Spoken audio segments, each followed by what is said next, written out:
Hi, how's it going? I'm Trisha and welcome to my podcast. So, I am a 21-year-old student of Nassau Community College taking up liberal arts. The podcast that I have chosen is called The Bitter End by Radiolab, shorts of WY NYC Studios. The podcast is sponsored by Brooklyn SolarWorks, a flat roof installer, and has installed over 1,000 solar panels in New York City. This solar panel helps decrease consumers' electric bills and carbon footprint. Jad Abumrad and Robert Krulwich hosted this podcast. They both are a co-host of Radiolab, which started in 2005. So it began as a Johns Hopkins precursor study that asked graduating medical students a set of questions. The study initially aimed to know the precursor for heart diseases, but over time, the researcher asked questions regarding death, depression, and anxiety. A scenario was given to the participants that what if they end up in a vegetative state or will be unresponsive to treatments and thus giving them no chance to decide for themselves. So a hospice or palliative care, according to the textbook chapter 9.4 about death and dying, defines as a comfortable environment that helps humanely provide care, treating people with utmost dignity outside the hospital setting.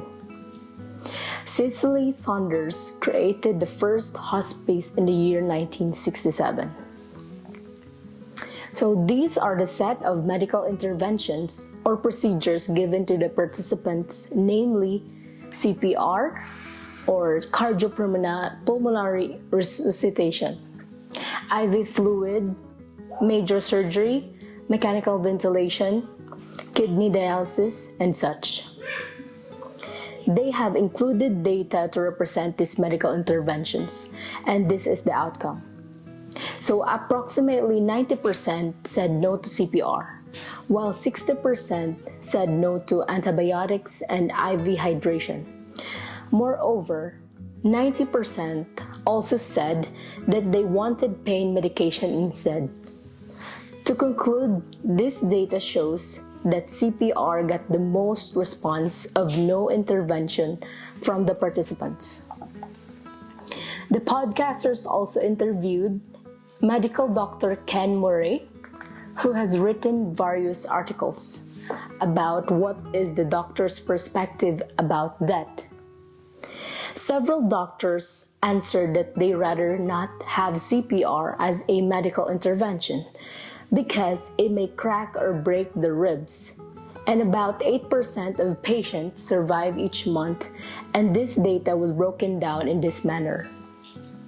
So about 3% of patients who received CPR were in good condition and they could live life normally.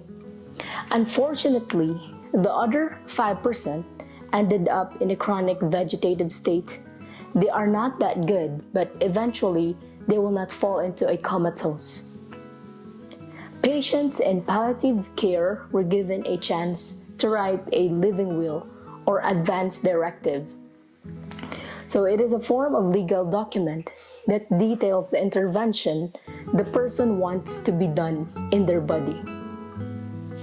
So this related to psychology that death and dying can be stressful for dying people, their loved ones, and caregivers.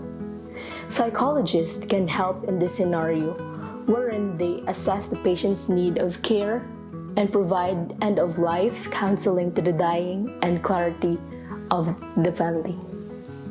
And this is my podcast, and thank you. So this is the end of my podcast. I hope you have learned something and have a good one.